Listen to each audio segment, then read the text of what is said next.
Welcome back, guys. So if you have been wondering where I'm getting all those Mongoose queries, like MongoDB queries, like how I'm writing all those MongoDB queries down just like that, well, the only resource that I have used over here is the Mongoose documentation. Now the Mongoose documentation has everything. Like it shows you how to connect, how to first import the Mongoose module, then connect to your database, if be it a test database or a normal database, and then how to create a schema. As you can see, there's a kitty schema.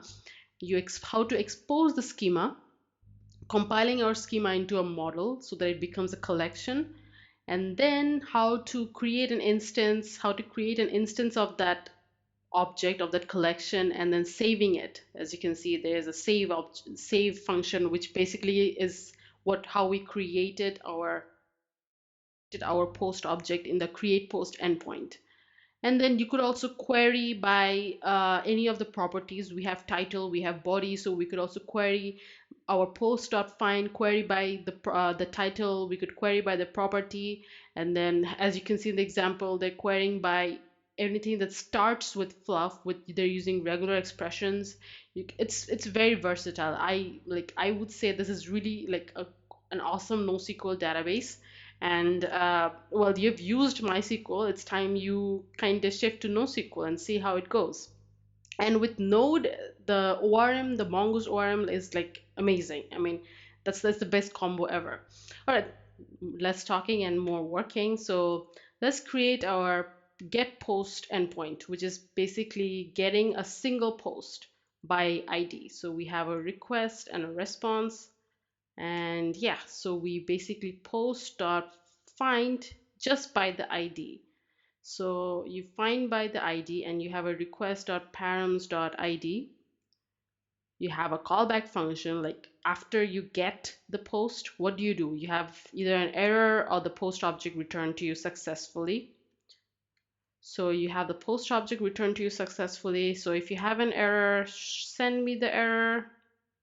Rest.send 500 error, same old. And then if not, the default behavior should be to just send me rest.json, send me the post object, and voila.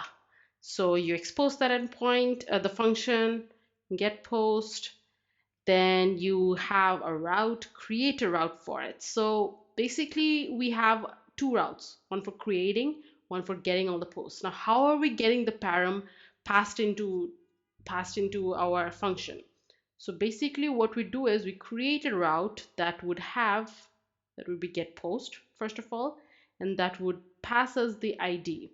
So this ID, this name should match this name, this oops, yeah, this request.params name, this ID name. So if you name it post ID, then this should also change to post ID. All right, but for simplicity's sake, it's better if you just keep it ID. And this should also be ID. So you get a post, you get one single post with this. Now let's test it out. Let's test out this endpoint. So how many posts do we have? We have just one post. So let's copy the value, paste it over here, delete this, and it's a get call. So, need to start my server. So node mon, now this should work. See, this post is being returned just by the ID. I'm querying by the parameter ID and I'm getting the post sent to me properly. So this works. Now let's move on to creating an update post endpoint. Now update post endpoint should be fairly easy because it's basically a combination of get post and create post. Means first of all, you're querying the database to get a post by ID, and then that post you want to manipulate it and save that post with the new edited data. So let's get on to making it. Function, request, response, semicolon, not an L, semicolon. All right, so you basically want to first query your database by ID. Request.params.id will be sent to you.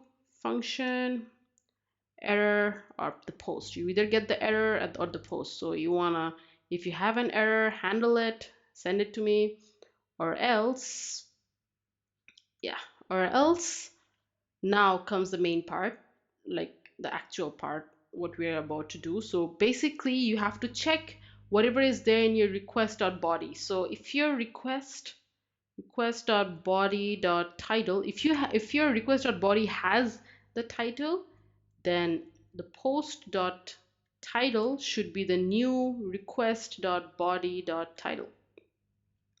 All right, simple enough. Similarly, if you have a request.body.body, should have named it better, then the post.body should be the new body that's been sent from the request object. And if your request.body. If you have a request.body.author, then the new author should be whatever has been sent to you via the request.body. Similarly, if you have a published, the published property is there in your request.body, then the request.publish should equal the published flag sent to you via the request.body. Right, simple enough. You can handle the other you can handle this similarly for the other uh, properties as well.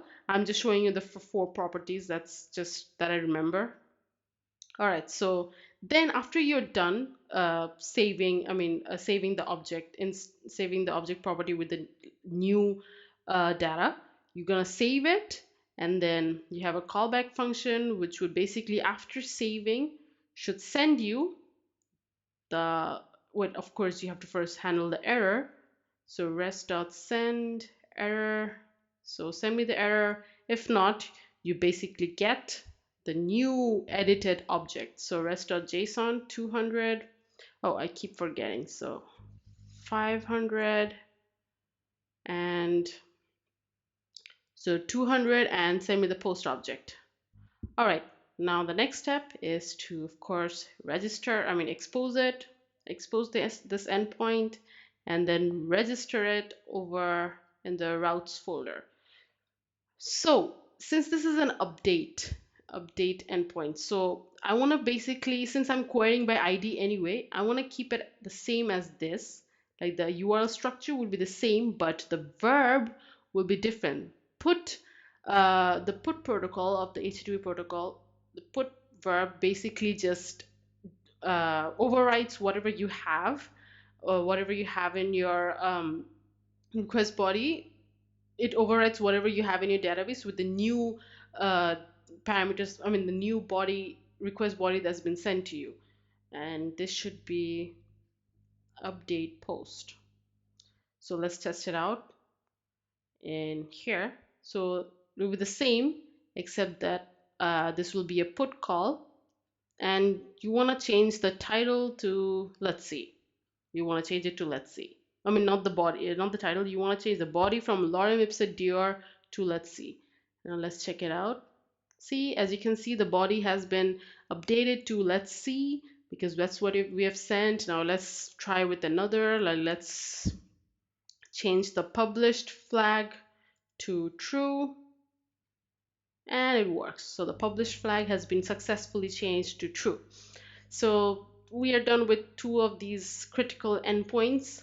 In the next video, I'll be covering the delete endpoint, which is our last endpoint from the CRUD operations, and then we'll be moving on to testing. So give this video a thumbs up if you love this series, not just like, you love this series, and share with everyone who wants to learn software development and proper coding conventions and mean stack, and good luck.